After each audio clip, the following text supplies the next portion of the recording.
Hello everyone, कैसे हैं आप लोग। तो बच्चों, लास्ट 2 लेक्चर्स में हमने आईटीएफ्स के ग्राफ्स देखे, डोमेन रेंज की बात की और उन पे बेस्ड क्वेश्चन किए। तो आज इस लेक्चर में हम बात करने वाले हैं आईटीएफ की कुछ प्रॉपर्टीज़ के बारे में। और इनफैक्ट आप ये देख पाओगे कि इन प्रॉपर्टीज़ के बिल्ड होने पर या बिल्ड होते वक्त भी एक तरह से रेंज का ध्यान रखा जा रहा है, डोमेन का ध्यान रखा जा रहा है। स्पेशली रेंज पे बहुत ज़्यादा फोकस रहेगा, प्रिंसिपल वैल्यूज़ ऑफ रेंज पर।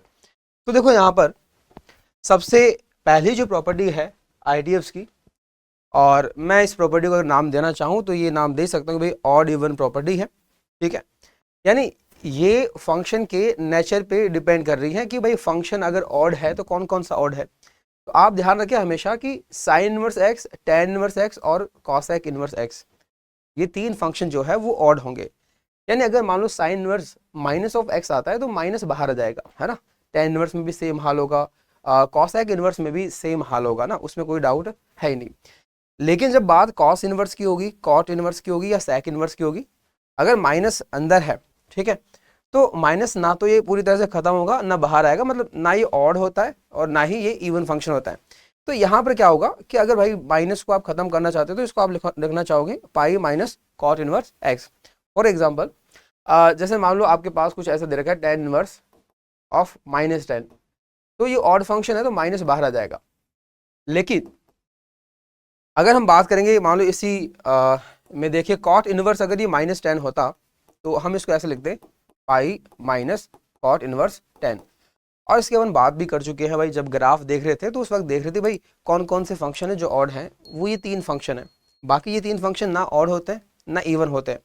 यानी अगर मान लो इनका इनपुट अगर नेगेटिव आता है, इनका इनपुट अगर नेगेटिव आता है तो आपको आंसर फर्स्ट क्वाड्रेंट में नहीं बल्कि सेकंड में मिलता है। तो आपको आंसर थीटा नहीं बल्कि क्या मिलेगा, पाई माइनस थीटा। लेकिन अगर इनकी बात करें, इनपुट अगर पॉजिटिव है तो फर्स्ट क्वाड्रेंट में एंगल, लेकिन इनपुट अगर नेगेटिव है तो आपका जो आंसर है वो कहाँ होगा, फोर्थ क्वाड्रेंट में। यानी फर्स्ट में अगर थीटा है तो फोर्थ में क्या होगा, माइनस थीटा। ऐसा अपन कह सकते हैं। तो ये है ऑड इवन प्रॉपर्टी। इसके बाद में अगर बात करें अपन तो नेक्स्ट प्रॉपर्टी है, इस प्रॉपर्टी को अगर मैं नाम देना चाहूँ तो ये नाम दे सकता हूँ कि अंदर है हमारे इनवर्स फंक्शन और बाहर है सिंपल ट्रिग्नोमेट्री फंक्शन, है ना। तो बाहर ट्रिग्नोमेट्री फंक्शन है और अंदर उसी के कॉरेस्पॉन्डिंग आईटीएफ है और इनपुट है एक्स। ठीक है, तो जब भी ऐसा कोई सीन आए, है ना, जब भी ऐसा कोई सीन आए तो हमेशा ये एक्स होगा जहाँ जहाँ ये डिफाइन है, जहाँ जहाँ डिफाइन है। जैसे मैं बोलूँ कि भाई ये कहाँ कहाँ डिफाइन होगा, तो साइन इनवर्स ऑफ एक्स, तो एक्स क्या होना चाहिए, -1 से 1 ही होना चाहिए। अब इससे क्या होगा, ये जो आउटपुट है वो -π/2 से π/2 मिलेगा, और जब उसका साइन लोगे तो वापस क्या होगा, ये -1 से 1 होगा।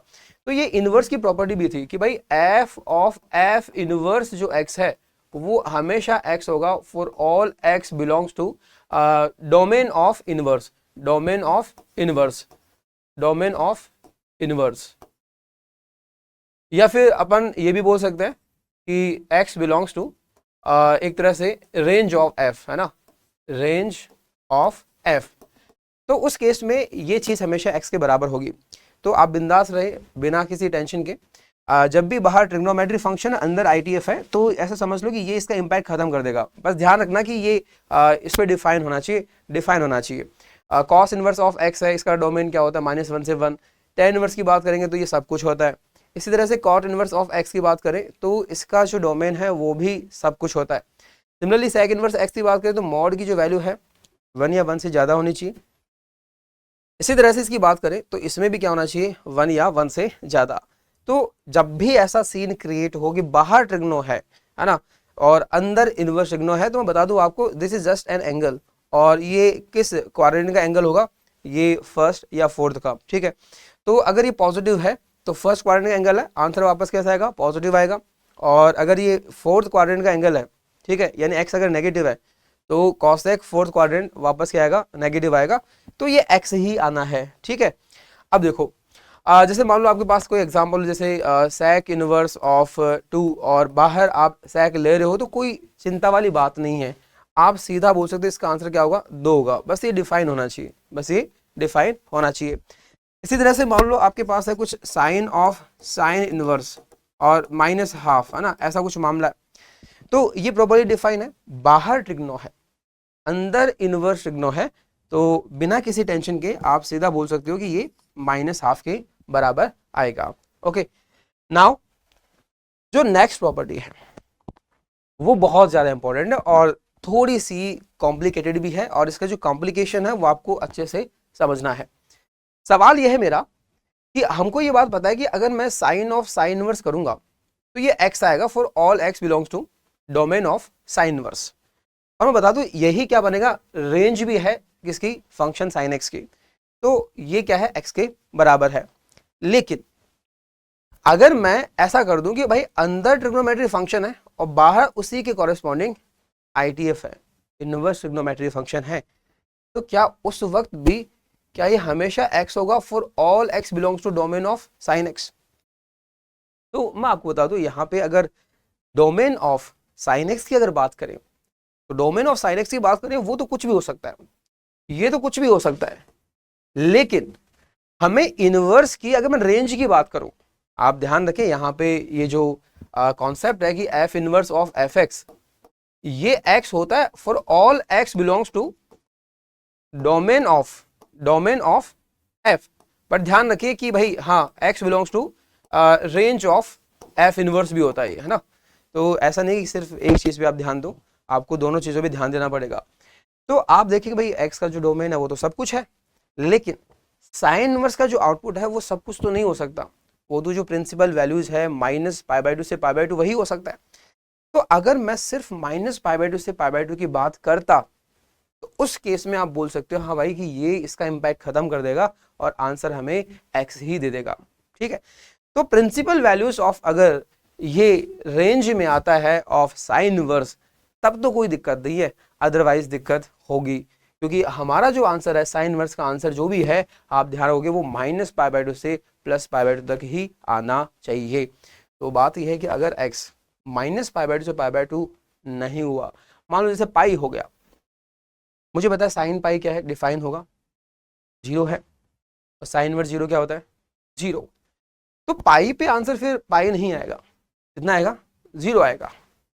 तो हमारा सवाल यह है कि -π/2 से π/2 तक तो ठीक है आंसर x आ जाएगा, लेकिन -π/2 से π/2 रेंज नहीं हुई क्योंकि साइन x तो वहां भी डिफाइन होगा और साइन इनवर्स इसका आंसर देगा -1 से 1 के बीच में रहेगा, तो वो आंसर आएगा क्या, वो चीज अपन देखने वाले हैं। तो आपको बता देता हूं कि जब भी आपकी अगर मौज हो जाए कि भाई x जो है अगर -π/2 से +π/2 है तब तो कोई टेंशन ही नहीं है, तब तो आप बोल सकते हो ये मामला कुछ और नहीं, y बराबर सिंपल क्या हो जाएगा, x ही हो जाएगा, ऐसा आप बोल सकते हो। लेकिन सवाल यह है कि अगर मान लो ये -π/2 से π/2 नहीं है, इस पाई लेंथ में नहीं है, ये इस पाई लेंथ में नहीं है, मान लो नेक्स्ट पाई लेंथ में आ जाए तो क्या होगा, यानी अगर x की जो वैल्यू है वो आपकी π/2 से लेकर 3π/2 आ जाए तब क्या होगा। तो देखो यहां पर मैं इस ट्रिग्नोमेट्री फंक्शन के साथ थोड़ा सा खेलने वाला हूं और मैं ये चाहता हूं कि साइन का जो इनपुट है अगर प्रिंसिपल वैल्यूज ऑफ एंगल आ जाए तो मौज होगी, क्योंकि ये साइन इनवर्स ऑफ साइन जो है सीधा आंसर x देगा। लेकिन x इस बार क्या है, π/2 से 3π/2 है, तो मैं इसको थोड़ा सा एडजस्ट करने वाला हूं ताकि ये प्रिंसिपल वैल्यूज एक तरह से ऑब्टेन कर ले। जैसे प्रिंसिपल वैल्यूज ऑब्टेन करेगा मेरा आंसर बहुत ही सिंपली तरीके से लिखा जाएगा। तो देखो यहाँ पर मैं इस फंक्शन को थोड़ा सा अलग वे में लिख रहा हूँ, ट्रिग्नो के साथ थोड़ा सा खेल रहा हूँ। मैं साइन x को अगर चाहूँ तो मैं साइन पाई माइनस एक्स भी लिख सकता हूँ, ऐसे लिख सकता हूँ, है ना। साइन पाई माइनस एक्स क्या होता है, साइन x ही होता है।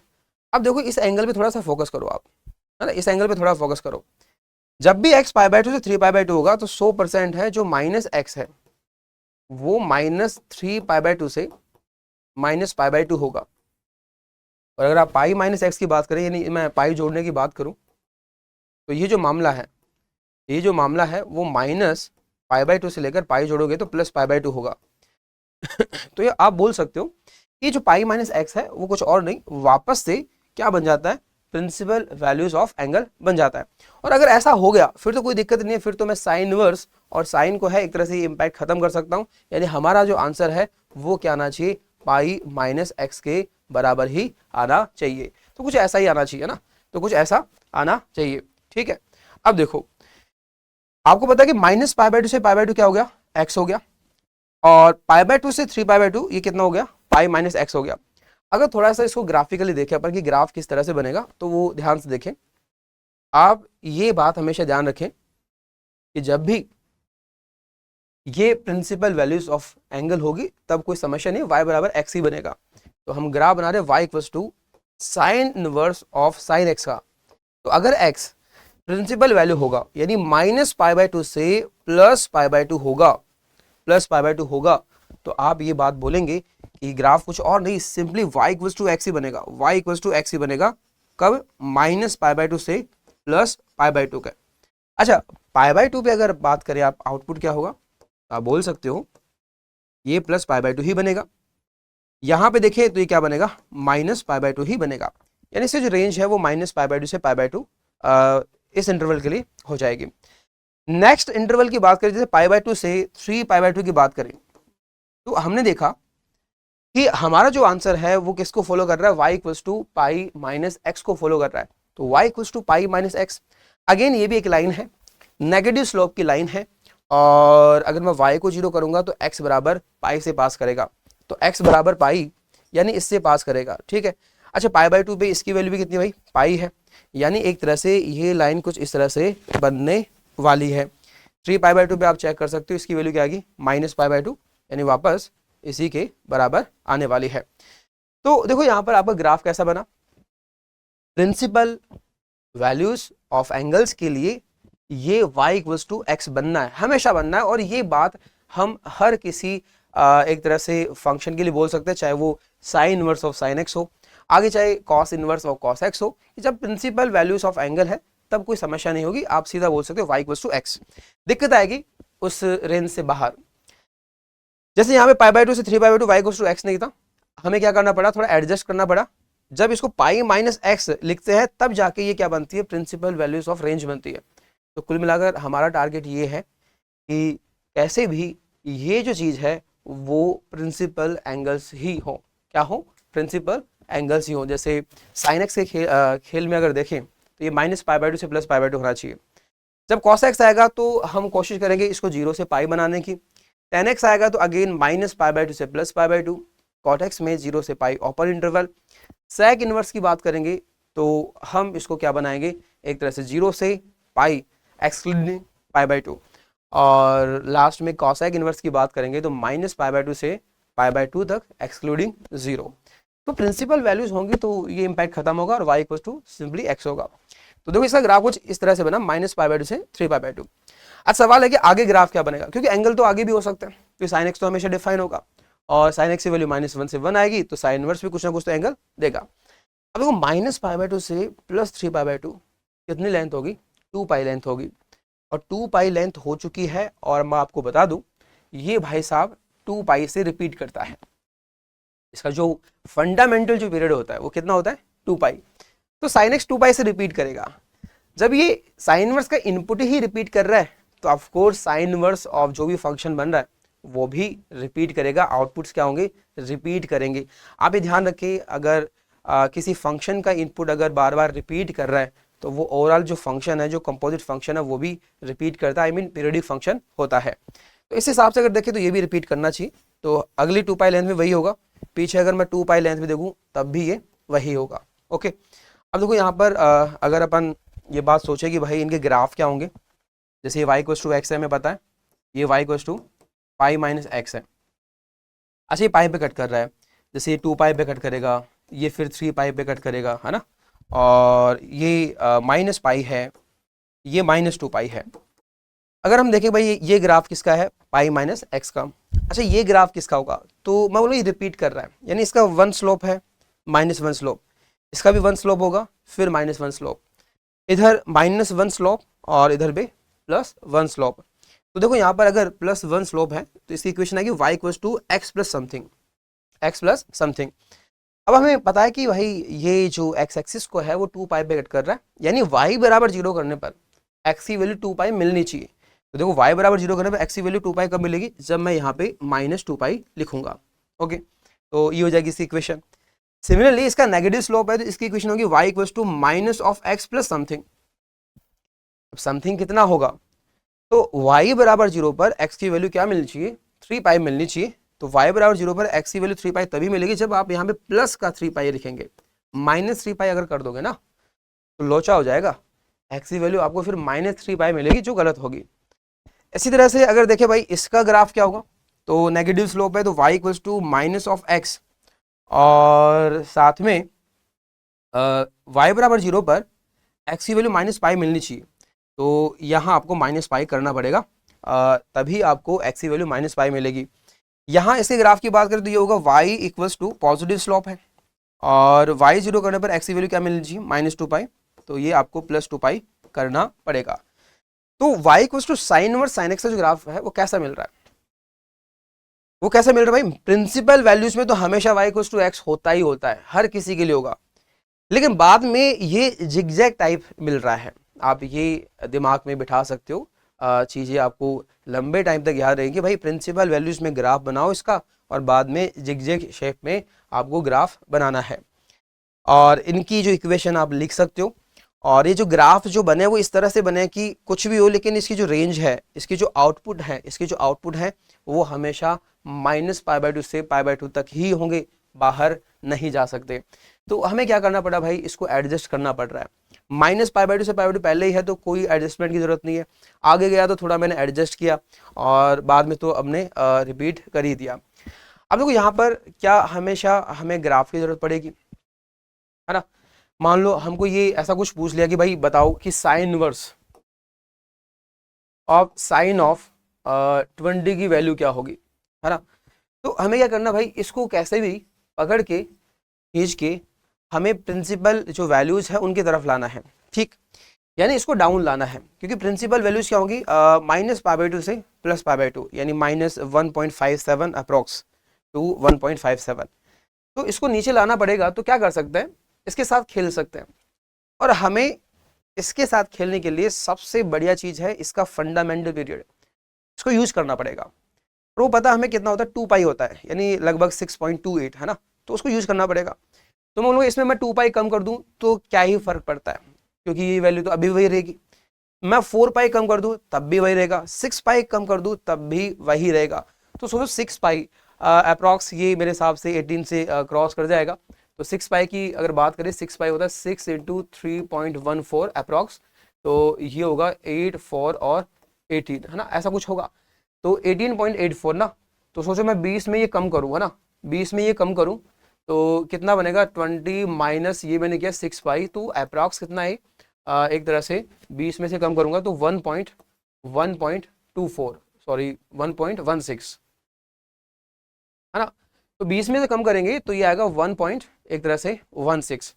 तो अब जाके देखो ध्यान से, 1.16 जो है वो प्रिंसिपल वैल्यू है, ये -π/2 से +π/2 के बीच में है, यानी -1.57 से +1.57 के बीच में है, प्रिंसिपल वैल्यू है। तो आप इसका इम्पैक्ट खत्म कर सकते हो, यानी आप सीधा आंसर क्या लिख सकते हो, 20 - 6 पाई लिख सकते हो, 20 - 6 पाई लिख सकते हो, है ना। तो y = x हो जाएगा, इम्पैक्ट खत्म हो जाएगा। अगर मान लो एंगल कहीं यहाँ आता, जैसे मान लो 1.16 नहीं आता, सोचो अगर 1.16 नहीं आता, ये मान लो आता 1.6 आता, क्योंकि 1.57 से ज्यादा होता है, 1.6 आता तो हमारा आंसर फिर क्या होता, x नहीं होता, सिंपली कट नहीं जाता, y = x नहीं आता, तो हमारा आंसर था पाई - x आता, यानी मैं पाई में से फिर इसको घटाता, पाई में से इसको घटाता। तो डिपेंड करता है कि आपका एंगल कहाँ आ रहा है, प्रिंसिपल वैल्यू में आ रहा है तो सीधा इंपैक्ट खत्म कर दो, आंसर आ गया। अगर अगल बगल में आ रहा है तो देख लो भाई, अगर इधर आ रहा है तो ये आंसर x नहीं होगा, फिर क्या होगा, पाई - x होगा। इधर x नहीं होगा, क्या होगा आंसर, -x - पाई होगा।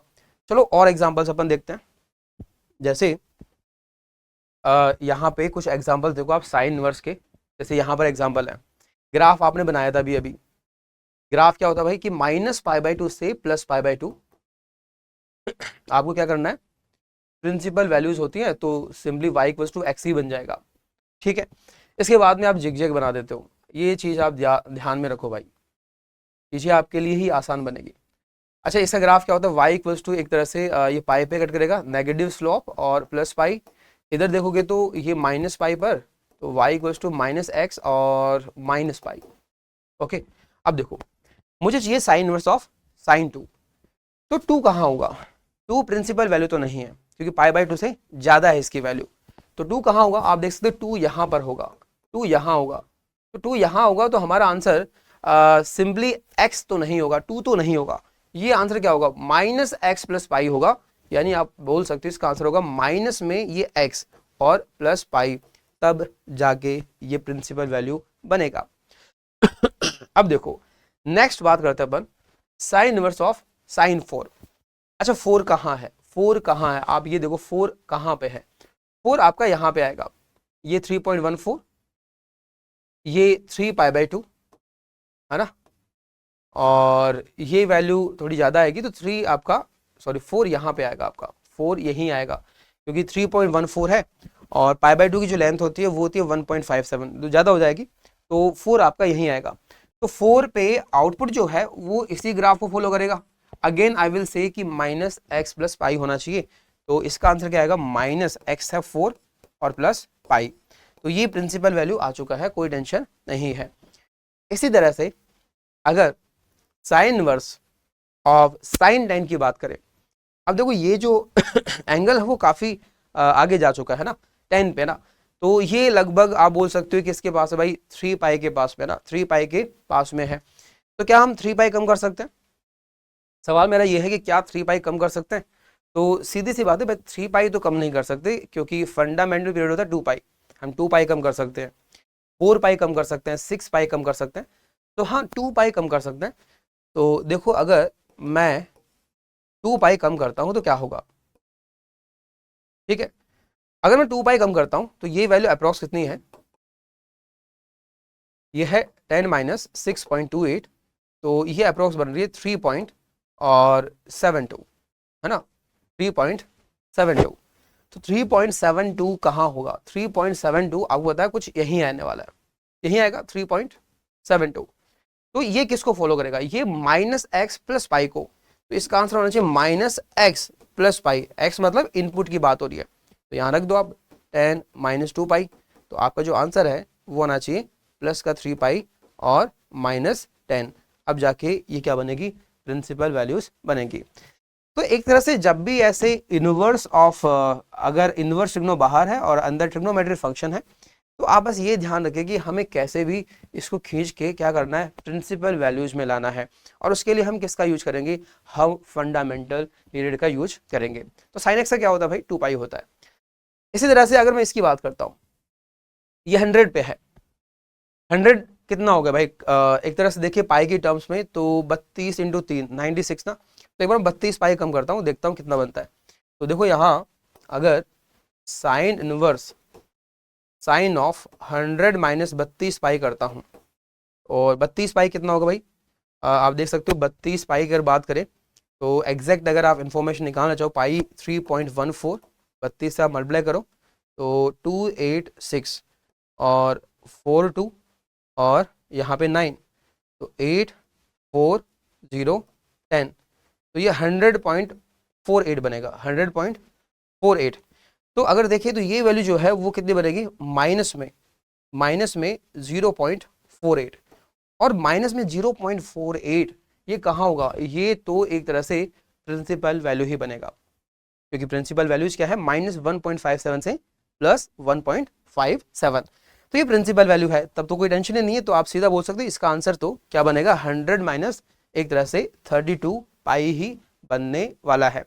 तो आई होप कि आपको इसका जो लॉजिक है वो समझ में आ गया होगा। ठीक है, अब ऐसा ही खेल अपन खेलेंगे कॉस इनवर्स ऑफ कॉस में। देखो ध्यान से, अब कॉस इनवर्स कॉस है, अगेन इसकी बात करें कि भाई ये इंपैक्ट खत्म हो सकता है अगर x अगर प्रिंसिपल वैल्यू होगा तो, यानी अगर x 0 से पाई होगा, है ना, तो उस केस में तो क्या होगा? ये सिंबल x के बराबर ही हो जाना है, कोई दिक्कत नहीं है। ठीक, अब देखो अगर मैं ग्राफ की बात करता हूं तो आप ये बात बोलोगे कि भाई प्रिंसिपल वैल्यू मतलब 0 से पाई, और उसमें आप बना दिया एक तरह से y इक्वल्स टू एक्स का ग्राफ।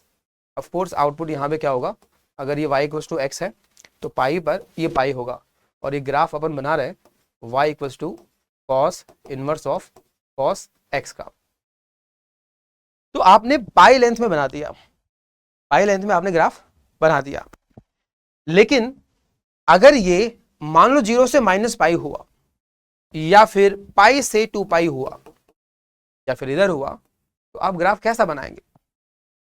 तो सवाल यह है कि आप एक तरह से उसकी जो ये जो इनपुट है उसको आप एडजस्ट करोगे। कैसे करोगे? आप फंडामेंटल पीरियड का यूज कर सकते हो। आप 2 पाई कम कर सकते हो अगर ये ज्यादा हो जाता है। अगर ये ज्यादा हो जाता है तो आप 2 पाई कम कर सकते हो, ठीक। लेकिन फिर भी नहीं आया तो फिर दिक्कत है। अब देखो यहाँ पर एक चीज जो इसकी बहुत अच्छी है इस कॉसेक्स की, जो अपन डायरेक्ट यूज कर सकते हैं, और वो ये बात है, ये कॉसेक्स जो है वो इवन फंक्शन है। कैसा फंक्शन है? इवन फंक्शन है, क्योंकि x यहाँ पे चाहे पॉजिटिव हो चाहे नेगेटिव हो, आउटपुट तो आपको सेम ही मिलेगा। तो जब आउटपुट सेम ही मिलेगा, यानी मैं कह सकता हूं कि ये इवन फंक्शन है अंदर वाला, तो ये ओवरऑल भी कैसा होगा? Even function. यानी जैसा राइट में ग्राफ है बिल्कुल वैसे ग्राफ कैसे मिलेगा? लेफ्ट में मिलेगा। तो एक तरह से आप इसी का इमेज बना दो, आप इसी का इमेज बना दो, यानी कुछ इस तरह से ग्राफ इसका आना चाहिए। यानी अगर ये y इक्वल्स टू एक्स है तो ये 100% y equals to minus x बनेगा। तो देखो यहां माइनस पाई से प्लस पाई, यानी 2 पाई लेंथ तक आपका ग्राफ बन चुका है, और 2 पाई लेंथ ही इसकी क्या होती है भाई? फंडामेंटल पीरियड होती है। इस पूरे फंक्शन का जो फंडामेंटल पीरियड है वो कितना हो जाएगा? 2 पाई। तो आपको 2 पाई लेंथ में ग्राफ आता है, फिर तो आगे टेंशन ही नहीं है, क्योंकि आप इसी ग्राफ को बार बार क्या करेंगे? रिपीट करेंगे। तो कुछ इस तरह से मैं इसी ग्राफ को बार बार रिपीट करने वाला हूं। तो ये माइनस पाई से पाई, फिर पाई से क्या होगा? 3 पाई। इसी तरह से इधर देखोगे तो ये ग्राफ कुछ इस तरह से बनेगा। तो ये माइनस पाई से एक तरह से माइनस 3 पाई, बीच में माइनस 2 पाई मिलेगा, और यहाँ पे प्लस 2 पाई।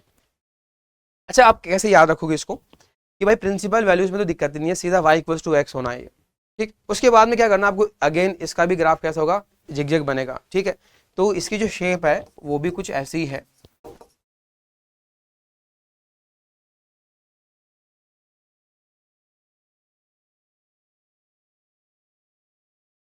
तो sine inverse of sine x का ग्राफ भी कुछ ऐसा ही था, और कॉस इनवर्स कॉस एक्स का ग्राफ भी बिल्कुल ऐसा ही है। बस ये ध्यान रखिए भाई प्रिंसिपल वैल्यूज क्या है, इसमें 0 से पाई में, और उसमें माइनस पाई बाई 2 से प्लस पाई बाई 2 में। अब देखो यहाँ पे ये y इक्वल्स टू एक्स होगा, ये y equals to minus x होगा। अच्छा, इसका नेगेटिव स्लोप है तो ये y equals to minus x plus something होगा।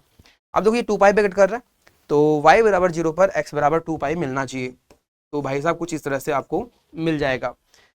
इसके ग्राफ की बात करेंगे तो पॉजिटिव स्लोप है, और कटिंग पॉइंट यही है, तो माइनस 2 पाई पे ये सेट होगा। इसी तरह से इसकी बात करें तो y equals to positive slope और कटिंग पॉइंट माइनस 2 पाई, तो यहाँ प्लस 2 पाई। तो इस तरह से हम किसी भी ब्रांच के लिए इक्वेशन लिख सकते हैं। अब देखो यहाँ पर अगर मैं कुछ एग्जांपल्स की बात करूं, जैसे जैसे कॉस इनवर्स, कॉस 3 है, 5 पे है, 20 पे है, 50 पे है, तो 3, 5 और 20, 50।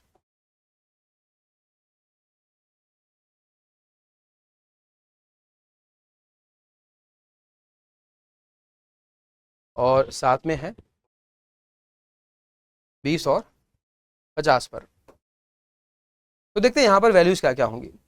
हमारे सामने ग्राफ भी है, हम इसको भी यूज करने की कोशिश करेंगे। तो देखो 3 की अगर बात करें तो 3 यहाँ पर कहाँ है? एक तरह से प्रिंसिपल वैल्यूज में ही है, और प्रिंसिपल वैल्यूज में है, कोई टेंशन नहीं है। इसका आंसर क्या होगा? सिंपल 3 के बराबर होगा, मतलब ये इंपैक्ट इसका खत्म हो जाएगा। अगर मैं 5 की बात करूँ तो 5 यहाँ पे क्या है? आउट चला गया है ना, 5 आउट यहाँ पे चला गया, तो पाई से आगे और 2 पाई से कम, यानी 5 यहाँ होगा। तो ये किसको फॉलो करेगा? ये एक तरह से फॉलो करेगा माइनस एक्स प्लस 2 पाई, यानी ये होगा माइनस 5 प्लस 2 पाई, है ना, ऐसा अपन बोल सकते हैं, माइनस 5 प्लस 2 पाई होगा। इसके बाद में देखें अगर 20 की बात करें, देखो 20 थोड़ा ज़्यादा हो गया तो इसको नीचे लाते हैं ना, तो अपन क्या कर सकते हैं भाई? 2 पाई कम कर सकते हैं, 4 पाई कम कर सकते हैं, है ना, 6 पाई कम कर सकते हैं। तो देखो 6 पाई 20 के पास ही होता है, तो मैं 20 में से अगर 20 माइनस 6 पाई भी लिख दूं तो इसको कोई फर्क नहीं पड़ेगा, कॉस की वैल्यू उतनी ही आएगी, और फाइनल जो आउटपुट है वो उतना ही आएगा। तो ये वैल्यू कितनी है? ये 20 माइनस और ये 84.18 है ना, ठीक है, 18.84 ऐसा कुछ हो जाएगा। तो ये वैल्यू आएगी एक तरह से अप्रॉक्स, जो वैल्यू है वो कितनी आएगी भाई? ये आएगी 1.1 1.16 तो 1.16 ये तो बिल्कुल क्या है, प्रिंसिपल वैल्यू है। और प्रिंसिपल वैल्यू है तो आप cos inverse cos of x को सिंबल एक्स लिख सकते हैं। तो ये हो जाएगा एक तरह से 20 माइनस 6 पाई ही हो जाएगा। Okay, and the last cos inverse of cos 50। तो 50 भी काफ़ी ज़्यादा हो गया, तो इसको कम करने के लिए आप 2 पाई का मल्टीपल कम कर सकते हो, चाहे 2 पाई हो, 4 पाई हो, 6 पाई हो। तो मुझे बिल्कुल अगर 0 से पाई के बीच में लाना है ना, इधर आसपास भी अगर लाना है तो मुझे काफ़ी कम करना पड़ेगा, और अप्रॉक्स 16 पाई आप कम कर सकते हो। तो 50 में से अगर 16 पाई कम करेंगे, अच्छा ये एग्जाम्पल तो अपन ने लिया था, 50 का केस तो पहले भी आया हुआ है ना, 50 का केस आया हुआ है। तो ये वैल्यू लगभग कितनी आई थी, 50 वाला नहीं था, वो 100 वाला था। कोई नहीं, एक बार कैलकुलेशन कर लेते अपन। तो 50 में से 16 पाई है ना, तो 16 पाई कितना होगा भाई,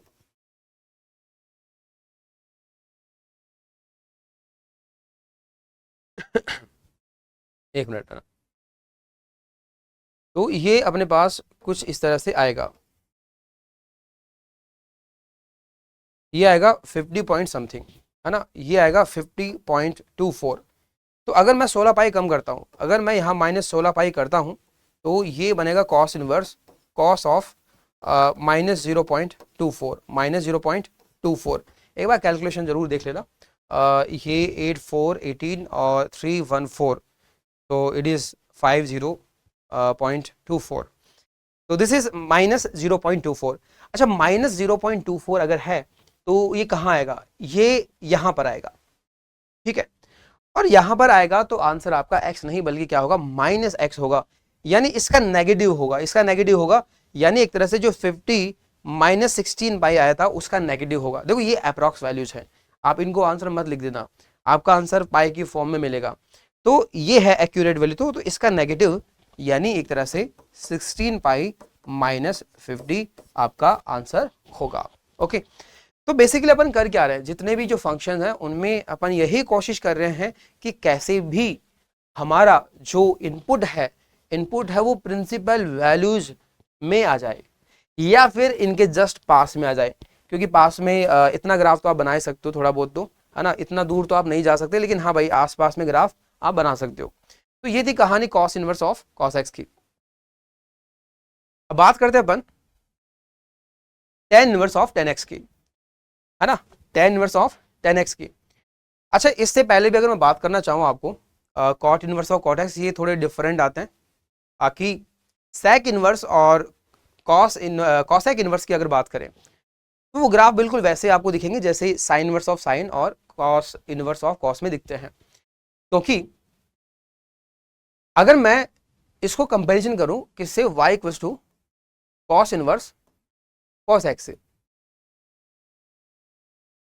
देखो ध्यान से, अगर मैं इसकी जो प्रिंसिपल वैल्यूज की बात करूंगा वो होती है 0 से पाई क्लोज्ड, और इसकी है 0 से पाई क्लोज्ड, बस एक एंगल यहां पे मिसिंग रहता है, ठीक है।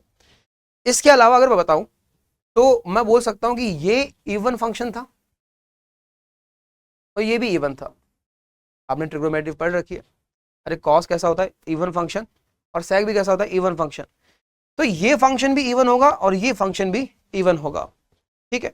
यानी अगर मैं प्रिंसिपल वैल्यूज की बात करूं तो थोड़ा सा फर्क है, बस π/2 पे फर्क है।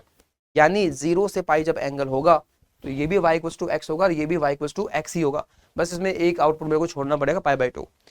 बात आएगी इवन फंक्शन है तो राइट में जैसा जैसा ये रहेगा लेफ्ट में वैसा रहेगा। तो राइट में कैसा y इक्वल टू एक्स, तो लेफ्ट में भी कैसा होगा y इक्वल टू -x। इसके साथ भी ऐसा ही था।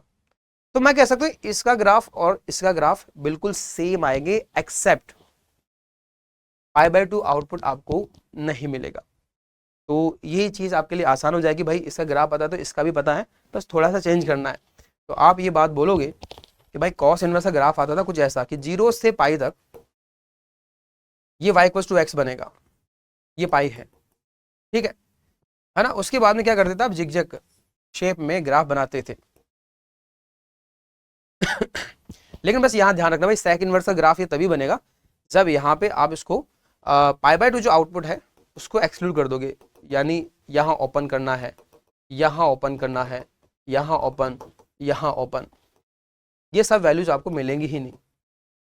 मतलब आप ये बोल सकते हो जैसे ये पाई बाय 2 है, यहाँ पे ग्राफ आपका डिफाइन ही नहीं होगा क्योंकि sec वहाँ पे डिफाइन नहीं होता odd multiple of pi by 2 पे। ये पक्का कौन सा है, 3 पाई बाय 2 है। नेक्स्ट क्या है भाई, 5 पाई बाय 2। ये क्या है, 7 पाई बाय 2 है ना। ये माइनस पाई बाय 2 हो गया, -3 पाई बाय 2, ये -5 पाई बाय 2। तो ऑड मल्टीपल जो ऑफ पाई बाय 2 है वहां पे सेक डिफाइन नहीं होता, यानी एक तरह से उसके जो कॉरेस्पॉन्डिंग जो आउटपुट मैं बोल सकता हूँ पाई बाय 2 होने चाहिए थे वो नहीं होंगे, वो बिल्कुल भी नहीं होंगे। तो कॉस्ट इनवर्स कॉसेक से जो ग्राफ था उसी के साथ आपको खेलना है ना, वैसा ही ग्राफ आएगा, बस ये जो पाई बाय 2 जो आउटपुट है उसको एक तरह से एक्सक्लूड करना है। बिल्कुल ऐसे ही अगर मैं कॉसेक इनवर्स कॉसेक की बात करूं, इस ग्राफ की बात करूंगा, ये बिल्कुल सिमिलर होगा किसके, y equals to sine inverse of sine x। ऐसा मैं क्यों बोल रहा हूं कि भाई सिमिलर होगा, देखो यहां पर अगर मैं इसकी प्रिंसिपल वैल्यूज की बात करूं तो ये होती है -π/2 से +π/2 क्लोज्ड। तो इस सिनेरियो में, इस केस में ये क्या बनेगा, y इक्वल्स टू x बनेगा, y इक्वल्स टू x बनेगा। मान लो इसकी जो प्रिंसिपल वैल्यूज है वो ये होती है, बस जीरो को छोड़ना इस बार, तो ये क्या बनेगा उस वक्त, y इक्वल्स टू x बनेगा। ये भी y इक्वल्स टू x, ये भी y इक्वल्स टू x, कहां पर, ये -π/2 से π/2 में, ये -π/2 से π/2 but excluding 1 point which is 0, है ना, कि 0 पे ये एक तरह से 0 आउटपुट नहीं देगा, 0 आउटपुट नहीं देगा। और कहां पे होता है 0, एक तरह से मैं बोल सकता हूं अगर यहाँ पे x क्या होता, 0 होता, ऑफ कोर्स x आप यहाँ पे 0 नहीं देख सकते, इसलिए वो आउटपुट आपको नहीं मिल पा रहा। अच्छा, उसके बाद में अगर मैं बोलूं कि भाई साइन को मैंने बैलेंस करने के लिए, आपको याद हो अगर नेक्स्ट जो था पाई लेंथ यानी π/2 से 3π/2, तो बैलेंस करने के लिए कि भाई वापस ये प्रिंसिपल वैल्यूज में आ जाए, तो मैंने क्या लिखा था इसको मैंने लिखा था कि sine of pi minus x, ऐसा लिखा था, और ये प्रिंसिपल वैल्यूज मिल गई थी। तो क्या मैं यही काम यहां कर सकता हूं, क्या कॉसेक में ऐसा लिख सकता हूं भाई, कॉसेक इनवर्स, क्या कॉसेक को मैं ऐसा लिख सकता हूं पाई माइनस एक्स? तो आप बोलोगे बिल्कुल लिख सकते हो, जब साइन को लिख सकते हैं भाई तो कॉसेक को भी लिख सकते हैं, क्योंकि साइन एक तरह से जो प्रॉपर्टी रखेगा ये ट्रिग्नो वाली, बिल्कुल वैसी ही प्रॉपर्टी कॉसेक भी ये रखेगा कि भाई साइन पाई माइनस एक्स और यहाँ पे कॉसेक पाई माइनस एक्स, ये जो है ना ये साइन एक्स हो जाएगा, ये क्या होगा कॉसेक एक्स हो जाएगा, जहां जहां ये डिफाइन है। तो मतलब सेम सिनेरियो में यहां भी करूंगा नेक्स्ट पाई लेंथ में। तो इसका मतलब जो 2 पाई लेंथ है वहां पे ग्राफ सिमिलर होना चाहिए, एक्सेप्ट आउटपुट 0 नहीं मिलेगा।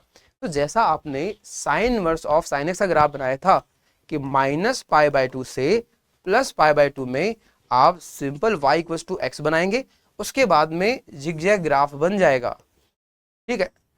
तो देखो यहाँ पर बस इतना ध्यान रखना कि आउटपुट आपको 0 नहीं मिलेगा, मतलब ये यहाँ डिफाइन नहीं होगा, यहाँ डिफाइन नहीं होगा, यहाँ भी नहीं होगा, तो यहाँ डिफाइन नहीं होगा, बाकी ग्राफ बाकी जगह आपको बिल्कुल सेम ग्राफ दिखेगा। तो ये बहुत आसान है, ठीक है। तो साइन इनवर्स और साइन एक्स याद रखोगे आप भाई, प्रिंसिपल वैल्यू में y equals to x zigzag बनाना है, वैसा ही यहाँ पे सीन होगा, बस 0 आउटपुट नहीं देगा। Cos inverse cos x, principal value 0 से पाई में y इक्वल्स टू x, उसके बाद में जिगजैग बना दूं, और बिल्कुल वैसा ही sec inverse of sec x का ग्राफ बनाना है, बट π/2 एक्सक्लूड कर देना क्योंकि ये आउटपुट होता ही नहीं है। अब देखो यहां पर हमारे पास दो ग्राफ बचते हैं एक है tan inverse of tan x, और आपको पता है कि भाई इसका जो प्रिंसिपल वैल्यू होता है ना, प्रिंसिपल वैल्यूज ऑफ जो अगर एंगल होंगे तो यहाँ पे कौन से होंगे, -π/2 से π/2 ओपन इंटरवल, तो -π/2 से π/2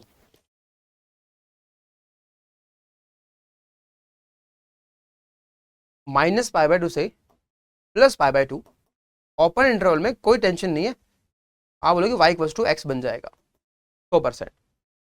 अब सवाल यह है कि भाई नेक्स्ट पाई लेंथ में क्या होगा,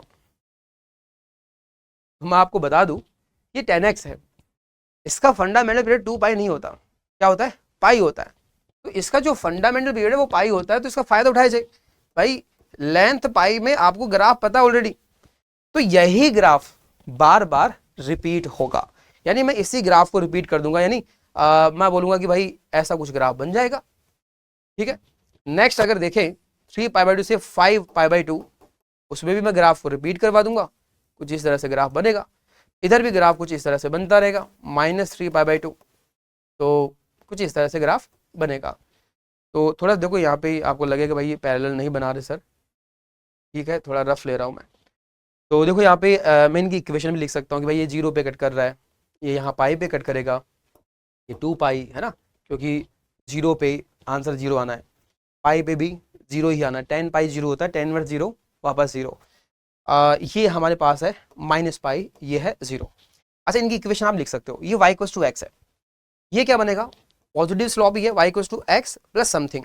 तो कटिंग पॉइंट क्या मिलना चाहिए आपको भाई, एक तरह से पाई, तो ये लो माइनस पाई करने पर होगा, ये y इक्वल्स टू क्या बनेगा, x माइनस 2 पाई। इस तरह से ये y equals two plus x, है ना, प्लस एक्स और प्लस पाई बनेगा, ठीक। तो ये बहुत आसान है, क्योंकि इसकी जो फंडामेंटल जो लेंथ ऑफ पीरियड है वो होती है पाई, और ये भी पाई है। तो इसमें y इक्वल्स टू एक्स है, तो आगे इसी को बार बार आप रिपीट कर दो, इसको शिफ्ट कर दो, क्या दिक्कत है, जिगजैग नहीं बनाना यहाँ पे, शिफ्टिंग ऐसे मान लो, वही सेक्शन बार बार रिपीट करता रहेगा। और यहाँ आपको ये बात समझ में भी आ रही होगी कि भाई यहाँ तो x ही आंसर हो गया, अगर ज्यादा आंसर है तो आप पाई कम कर दो, और ज्यादा है तो 2 पाई कम कर दो, और ज्यादा है तो 3 पाई कम कर दो, क्योंकि फंडामेंटल पीरियड तो अपन कम कर ही सकते हैं। तो बहुत ज्यादा अगर एंगल होगा तो हम n इंटू पाई, इंटीग्रल पाई कम कर सकते हैं, ताकि ये प्रिंसिपल वैल्यूज कंटेन करें। बिल्कुल सेम खेल अपन कॉट इनवर्स में भी खेल सकते हैं, बट बिफोर दैट मैं कुछ यहाँ पे एग्जाम्पल लूँ, जैसे कि भाई tan inverse of ten of 10 की वैल्यू क्या होगी, जैसे ये है। तो ये देखो, ये प्रिंसिपल वैल्यू से बाहर है, इसको अपन कम करेंगे तो मैं पाई भी कम कर सकता हूँ, 2 पाई 3 पाई 4 पाई कितना भी कम कर सकते हैं, कोई दिक्कत नहीं इसमें। तो अगर सोचो मैं 3 पाई कम करूँ, जो अप्रॉक्स 10 के बराबर ही होता है, तो 3 पाई अगर कम करेंगे तो ये कितना होता है, 10 माइनस 3 इंटू 3.14, तो ये 9.42, तो ये बनेगा अप्रॉक्स 0.58, और 0.58 बिल्कुल प्रिंसिपल वैल्यू में आता है, कोई टेंशन नहीं है। तो मैं कह सकता हूँ कि प्रिंसिपल वैल्यू में आ जाएगा। तो अगर ये आ जाएगा तो इसका आंसर क्या होना चाहिए, इसका आंसर एक तरह से 10 माइनस 3 पाई होना चाहिए। मान लो मैं यहाँ पे 10 इनवर्स और 10 ऑफ एक तरह से 100 लेता हूँ, ठीक। तो 100 में कितना कम कर सकते हैं, पाई 2 पाई 3 पाई है ना, तो अप्रोक्स आप ले लो 33 पाई है ना, 33 पाई है ना, तो 33 पाई या 32 पाई भी कर सकते हैं। अगर आपको सिनेरियो याद हो तो पुराना वाला, कि 100 पे अपन ने किया तो था, कहाँ किया था, ये साइन में किया था। तो 100 कितना होता भाई, 100 में जब 32 पाई कम किया था तो ये आ रहा था माइनस में 0.48 आ रहा था। तो 100 में अगर मैं 32 पाई कम करूंगा तो माइनस में 0.48,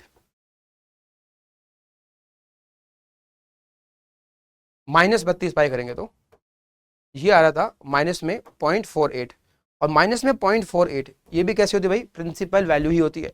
तो मैं कह सकता हूँ जब ये प्रिंसिपल वैल्यू है तो आप इसका आंसर क्या लिख सकते हो, एक तरह से 100 माइनस 32 पाई ही लिख सकते हो। तो ये देखो, ये 10 इनवर्स के केस में भी ये जो इनपुट है सेम आंसर दे रहा है, और जब ये sign inverse of sine x बना था तब भी सेम आंसर दे रहा था। अब ये कोरिलेट मत करना ज़्यादा ना, एक्चुअली क्या है कि मकसद तो इतना सा है, लॉजिक इतना सा है कि ये जो वैल्यू है वो क्या होनी चाहिए, प्रिंसिपल वैल्यूज होनी चाहिए। अगर आ जाती है बहुत बढ़िया है, नहीं आती है तो आप फंडामेंटल पीरियड को यूज करेंगे, या फिर ये जो आसपास का ग्राफ है इसको आप यूज करेंगे। सेम देखो आप कॉट इनवर्स में भी कुछ ऐसा होने वाला है। कॉट इनवर्स की अगर बात करें तो cot inverse of cot x अगर प्रिंसिपल वैल्यू होगी 0 से पाई तो कोई दिक्कत नहीं है, ये सिंपल क्या बनेगा, एक्स बन जाएगा। अब देखो, ये हमारा एक्स एक्सिस, ये वाई एक्सिस, और मैं ग्राफ बना रहा हूं cot inverse of cot x का, ठीक है। तो 0 से पाई में आप ग्राफ बनाएंगे y इक्वल्स टू एक्स का, तो y इक्वल्स टू एक्स का ग्राफ बना दो भाई। आउटपुट आपको कहां मिलेगा, पाई तो नहीं मिलेगा, पाई से जस्ट कम मिलेगा, और 0 से जस्ट ऊपर मिलेगा। तो ये पाई लेंथ में आप ग्राफ बना चुके हो, और इसका जो फंडामेंटल पीरियड है वो कितना होता है, पाई होता है। तो कोई टेंशन ही नहीं है भाई, इसी ग्राफ को बार बार रिपीट करना है तो इसी को आप रिपीट कर दो, है ना, कुछ इस तरह से, ये 2 पाई हो जाएगा, इसी को रिपीट कर दो, ये 3 पाई हो जाएगा, इसी को आप रिपीट कर दो, है ना, ये यहाँ पे माइनस पाई हो जाएगा। तो प्रिंसिपल जो वैल्यू है 0 से पाई, इसी को बार बार रिपीट करना है।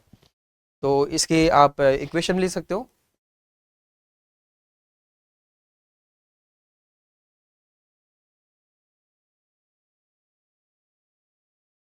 और ये बन जाएगा y equals to x plus pi. तो देखो भाई, ये जो ग्राफ्स है वो काफ़ी सिंपल है, बहुत सिंपल है। फिर से एक बार मैं बता देता हूँ कि sign inverse of sine x की अगर बात करेंगे तो आपको क्या करना, प्रिंसिपल जो वैल्यूज है उसमें ग्राफ बनाओ और जिगजैग बना दो। इसके बाद में कॉस इनवर्स की अगर बात होती है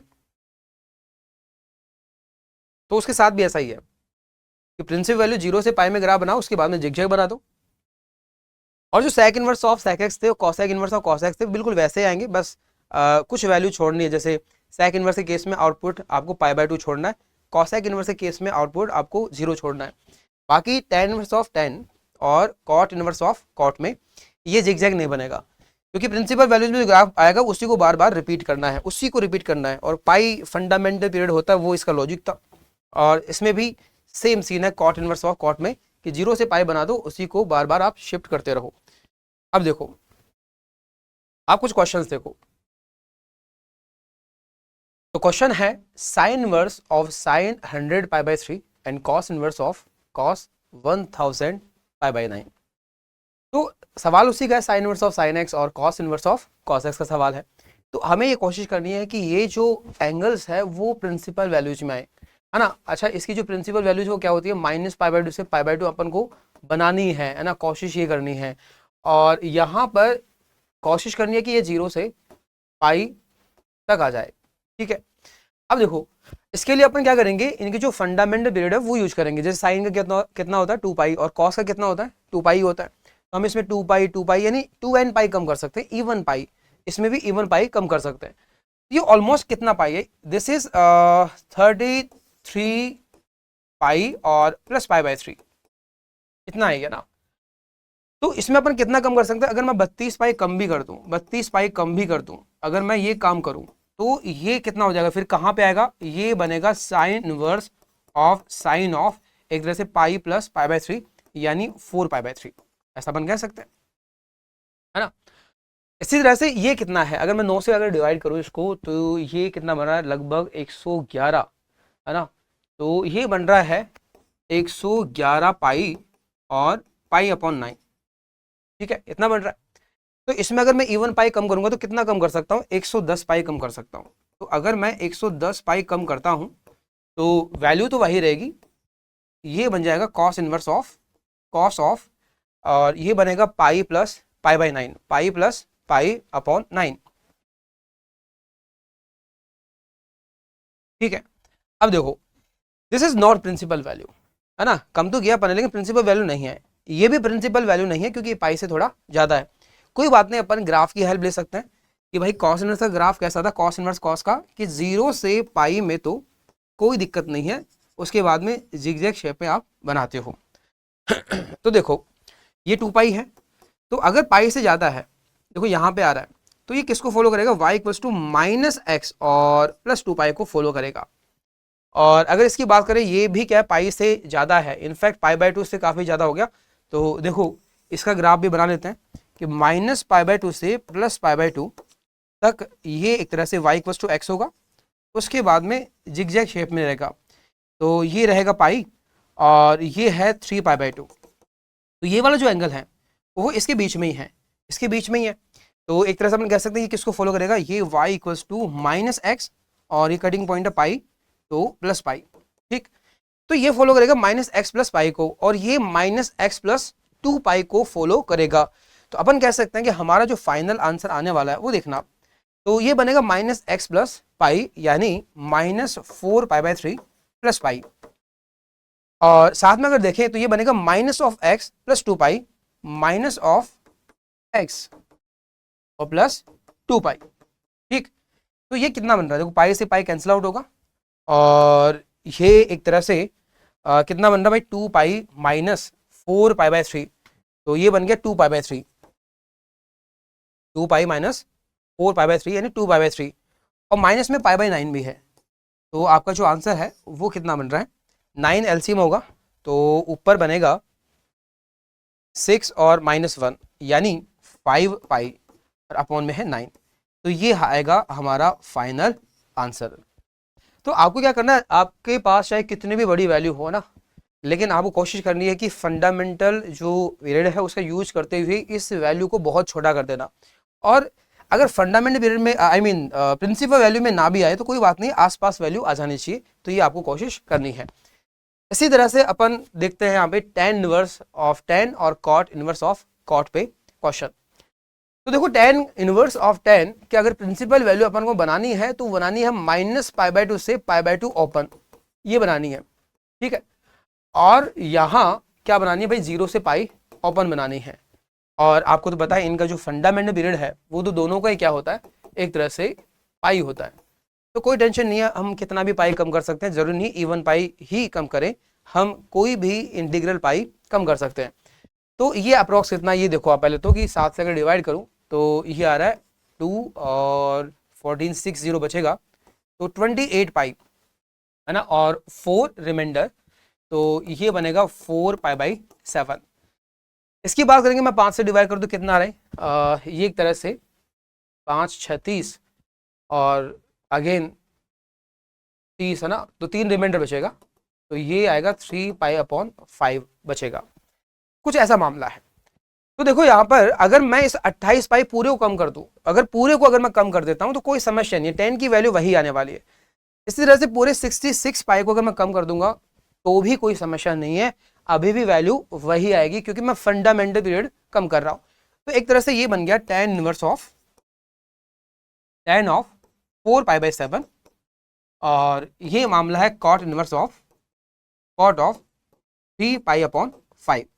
सवाल मेरा ये है कि क्या ये 0 से पाई है, तो आप बोलो कि हाँ बिल्कुल 0 से पाई, ये तो यानी एक तरह से ये तो बन गया 3π/5 ही बन जाएगा। अच्छा, क्या ये प्रिंसिपल वैल्यू है, क्या ये -π/2 से π/2 है, क्या ये π/2 से कम है, तो π/2 मतलब 0.5 पाई, लेकिन ये 0.5 से थोड़ा ज्यादा है, 0.5 पाई से थोड़ा ज्यादा है, तो अपन इसमें थोड़ा और कम करते हैं, तो मैं इसमें -π और करता हूं, और अगर मैं -π करूंगा तो ये बनेगा -3π/7। बेटा जी अब है ना, ये एक तरह से -π/2 से π/2 के बीच में आ रहा है, और अगर आ रहा है तो हम इसका आंसर लिख सकते हैं यही -3π/7। बाकी आप इसको सिंप्लीफाई कर सकते हो, LCM इज 35, 7 से कट करोगे 5 ऊपर जाएगा तो -15 पाई, और 7 यहाँ जाएगा तो 21 पाई, तो ये बनेगा एक तरह से 6π/35, ये आएगा इसका आंसर, ठीक है। तो कोशिश यही करनी है कि आपको एक तरह से प्रिंसिपल जो वैल्यूज है वहां पे इसको लेके आना है। Now this is the last question, और ये क्वेश्चन जेईई एडवांस 2014 में पूछा गया था। देखो सवाल क्या था, सवाल ये था कि भाई एफ जो है वो डोमेन उसका बोल रखा है भाई 0 से 4 पाई, और आउटपुट आई मीन जो इसका आउटपुट तो नहीं बोलूंगा मैं, लेकिन हाँ आउटपुट क्या क्या हो सकते हैं वो 0 से पाई के बीच में या बाउंड्री भी हो सकते हैं, ये कोडोमेन है। एक फंक्शन है डिफाइंड बाय एफ एक्स बराबर cos inverse of cos x, तो इन्होंने अलग से डिफाइन किया कि कॉस इनवर्स कॉस एक्स का जो डोमेन है वो सिर्फ 0 से 4 पाई तक रखा है। Then find the number of points x belongs to 0 to 4 pi satisfying the equation fx equals to 10 minus x/10।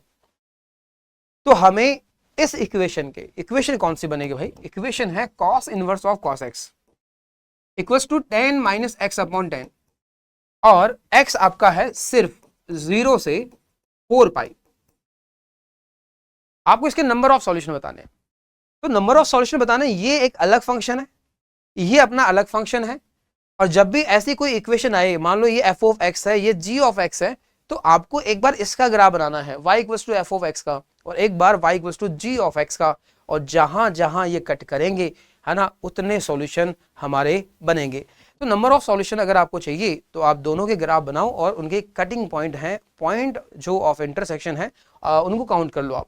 तो देखो यहाँ पर इसका ग्राफ बनाएंगे तो बड़ा आसान है ग्राफ इसका, हमने देखा हुआ भाई कि 0 से पाई तक ये y इक्वल्स टू x ही बनता है, of course this is pi, और उसके बाद में जिगजैग शेप में आप इसका ग्राफ बनाते हो, कुछ इस तरह से आप बनाओगे, तो ये पाई हो गया, ये 2 पाई है, फिर ये 3 पाई है, ये 4 पाई है, आगे भी जा सकते हैं लेकिन आगे जरूरत नहीं पड़ेगी क्योंकि हमको सॉल्यूशन चाहिए सिर्फ 0 से 4 पाई, और इसने फंक्शन को भी ऐसे ही डिफाइन कर रखा है। ये है y इक्वल्स टू LHS का ग्राफ। अब देखो y इक्वल्स टू जो RHS है इसका ग्राफ क्या होगा, डेफिनेटली ये एक लाइन बनेगी, है ना, लीनियर फंक्शन है। तो लाइन बनेगी तो हमें लाइन ड्रॉ करनी है तो 2 पॉइंट चाहिए। तो एक तो इसी एक्स एक्सिस पे ले लेते हैं, यानी वाई को जीरो करेंगे, यानी इस फंक्शन को जीरो करेंगे तो एक्स की वैल्यू आएगी 10, है ना, और 10 होता है 3 पाई से थोड़ा सा ज़्यादा, ये 10 है। और अगर एक्स को जीरो करेंगे तो वाई की वैल्यू कितनी आएगी, 1 के बराबर, ये 1 है भाई, है ना। तो लाइन कुछ इस तरह से आएगी। तो लाइन देखो ध्यान से, कुछ इस तरह से लाइन बनेगी, इन दोनों पॉइंट से पास करते हुए लाइन। थोड़ा सही बना सकते हो ना, है लाइन, लेकिन ये आप मान के चले, ठीक। तो ये इसका कटिंग पॉइंट है और ये इसका सॉरी ये इसका कटिंग पॉइंट है। ये एक्स एक्सिस का है, ये वाई एक्सिस का है। तो हमें एक तरह से इन दोनों जो ग्राफ है इनके कटिंग पॉइंट चाहिए। तो इन दोनों के जो कटिंग पॉइंट है अगर आप काउंट करना चाहो तो एक कटिंग पॉइंट ये है, एक कटिंग पॉइंट ये है और एक कटिंग पॉइंट ये है। तो टोटल 3 जगह ये दोनों आपस में कट कर रहे हैं, यानी ये एक्सप्रेशन और ये एक्सप्रेशन 3 जगह बराबर होगा, ठीक है। यानी इसके जो सॉल्यूशन है, नंबर ऑफ सॉल्यूशन, वो एक तरह से क्या हो जाएंगे, 3 हो जाएंगे। तो नंबर ऑफ पॉइंट्स 3 के बराबर होंगे। तो काफ़ी मैं कह सकता हूँ कि एडवांस के हिसाब से आसान क्वेश्चन आपको पूछा गया था।